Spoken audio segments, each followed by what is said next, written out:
ঢাকা শহরে এখন অনেক রোগী হাসপাতালে ভর্তি হচ্ছে অথবা ডাক্তার চেম্বার যাচ্ছে জ্বর এবং শরীর ব্যথা নিয়ে। আগে যেটা কমনলি হতো যেমন ডেঙ্গু অথবা ভাইরাল ফিভার, এইটা এখনো আছে। এখন একটা নতুন রোগ দেখা দিচ্ছে যেটা আগে কম হতো, বাট এখন আরেকটু হঠাৎ করে আবার বেড়ে গেছে, যেটা লাস্ট 2018 সালে বেশি হয়েছিল। এটা হলো চিকুনগুনিয়া ভাইরাল ফিভার।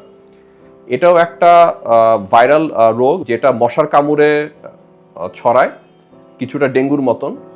কিন্তু এটা কিছু নির্দিষ্ট বৈশিষ্ট্য আছে যেটা ডেঙ্গুর থেকে আলাদা। যেমন এ রোগে শরীর ব্যথা, স্পেশালি জয়েন্ট পেইন অথবা গিরা যেটা আমরা বলি, অথবা আঙ্গুল, এসব কিন্তু অতিরিক্ত মাত্রা ব্যথা করে, যেটা ডেঙ্গুতে হতে পারে, বাট যেটা ডেঙ্গুর তুলনায় অনেক বেশি।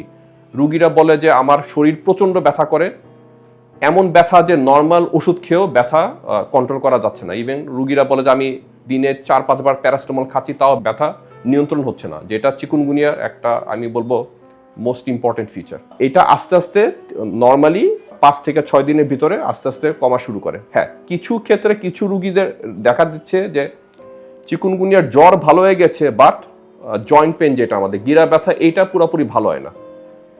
এইটা অনেক সময় দেখা যাচ্ছে 2-3 মাসও কন্টিনিউ করে যাচ্ছে। ওই ক্ষেত্রে কিছু আরো আলাদা ওষুধ আছে, অথবা ব্যথার ওষুধ কন্টিনিউ করা লাগে, কিছু স্পেসিফিক ট্রিটমেন্ট আছে।